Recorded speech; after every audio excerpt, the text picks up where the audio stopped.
Thank you, Jen. Just following up on this very basic but very important question.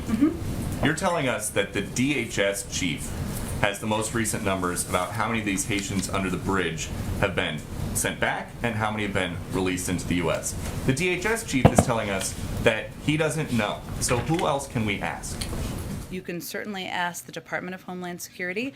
I am confident, Peter. I am confident he wanted to have the most up-to-date numbers, and we will venture to get you those. I promise you this afternoon. Is this an issue of not knowing, or is this an issue of a lot more people are being released into the U.S. than are being sent out?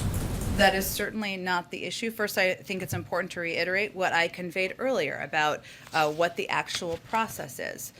Individuals are expelled under Title 42. If they can't be expelled under Title 42, they are put into a removal process.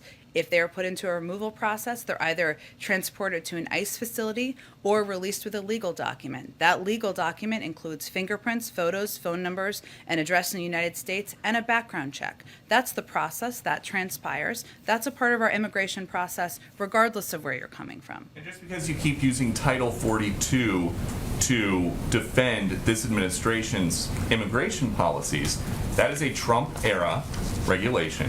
You guys came in saying that the Trump-era immigration policy was very inhumane. Title 42 is not an immigration policy. It is a health authority because we're in the middle of a pandemic. The Trump administration approach to immigration was inhumane and was immoral. That's why we need to put a new policy in place, and we need Congress to pass that policy. Unified control, democratic control of Congress. Many months in office, you have not even tried.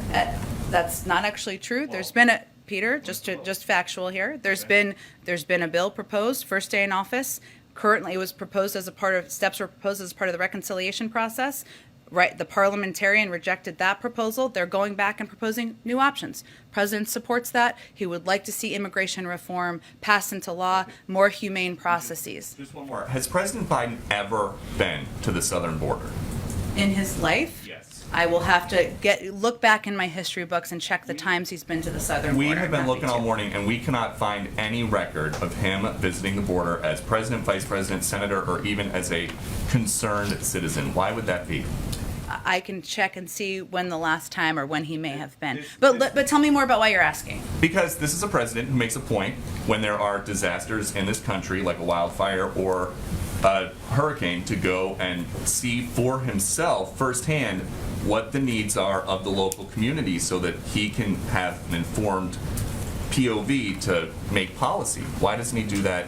Why doesn't he go down to Del Rio, Texas and see what's going on? Well, first of all, Peter, I think the situation at the border is the result of a broken system. And the president certainly relies on his experience. So whether it was the work he did to address root causes as vice president, his efforts when he was in the Senate to support comprehensive immigration reform, steps that at a time were being done and worked toward in a bipartisan way, something that certainly we think should be the case today. He uses all of his experiences to inform how he governs, how he approaches challenges, and certainly he looks again at the last 4 years and the separation of children who were ripped from the arms of their parents as a way he does not want to proceed. So all of his experiences and his time in office, whether vice president or Senate, inform his approach to issues. Go ahead. The Brazilian health